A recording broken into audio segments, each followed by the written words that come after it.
कि ओजोन परत हमें बचाती है। तो ओजोन परत की अगर बात करें अंतरिक्ष की गतिविधियों से हमें बचाती है, नहीं, सूर्य से हानिप्रद प्रभावों से बिल्कुल साथियों, जो सूर्य से निकलने वाली पराबैंगनी किरणों से है, इसको यही साथियों बचाती है, इसी किरणों को यानी किरणों से बचाती है। कौन सी परत? ओजोन परत, पृथ्वी की सुरक्षा कवच भी इसको कहा जाता है।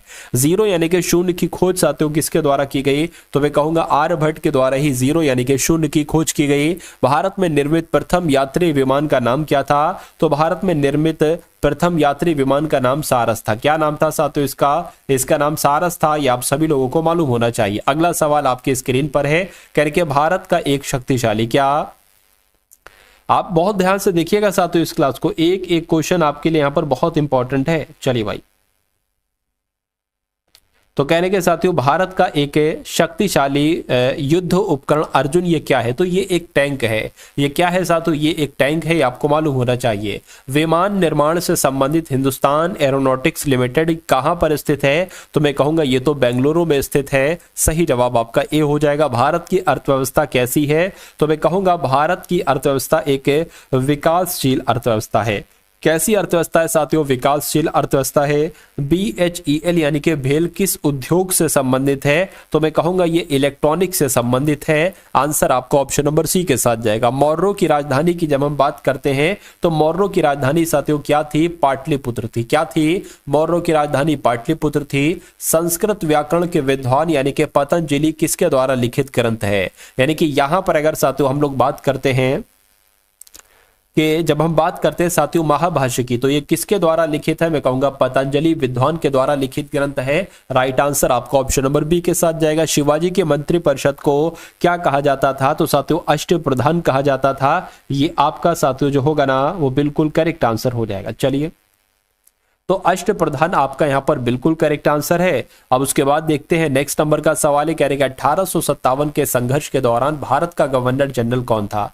तो उस समय साथियों गवर्नर जनरल कौन था? लॉर्ड कैनिंग 1857 के संघर्ष के दौरान भारत का गवर्नर जनरल था। भारत में सबसे पहले स्वर्ण थे मौर्य, ठीक है ना, यानी कि यहां पर आपका राइट आंसर क्या हो सकता है बताने की कोशिश कीजिए। मुझे लग रहा है साथियों क्वेश्चन थोड़ा सा अधूरा है।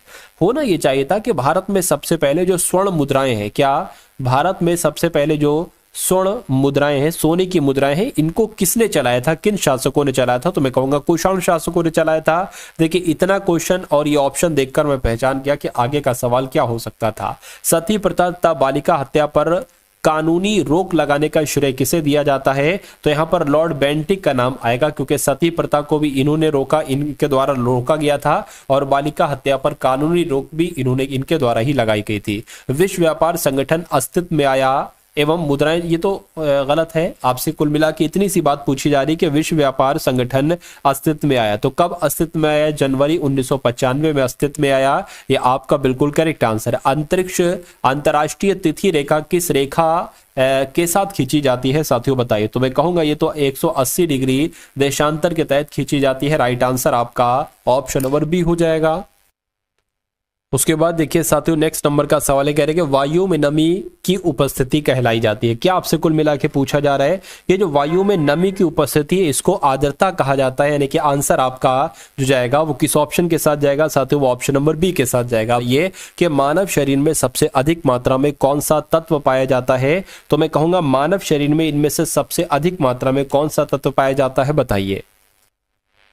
तो आप लोग ध्यान रखेंगे ऑक्सीजन आपका यहाँ पर बिल्कुल सही जवाब हो जाएगा। यानी कि अगर एग्जाम में आपसे पूछे कि मानव शरीर में सबसे अधिक मात्रा में कौन सा तत्व पाया जाता है तो ऑक्सीजन आपको बताना है। विश्व का सबसे ऊंचा जलप्रपात कौन सा है? तो मैं कहूंगा विश्व का सबसे ऊंचा जलप्रपात साथियों कौन सा है? एंजल जलप्रपात विश्व का सब है। निम्नलिखित में से किस स्थान पर रेलवे के विद्युत इंजन बनाने का कारखाना है? तो कहां पर है साथियों? देखिए और फटाफट यहाँ पर साथियों आंसर आप लोग यहाँ पर बता दीजिए। तो अगर आपका जवाब भोपाल है तो मैं कहूंगा आपका जवाब बिल्कुल करें। एक क्वेश्चन आप सभी लोगों के लिए, इसका कौन सा आंसर सही होगा कमेंट बॉक्स में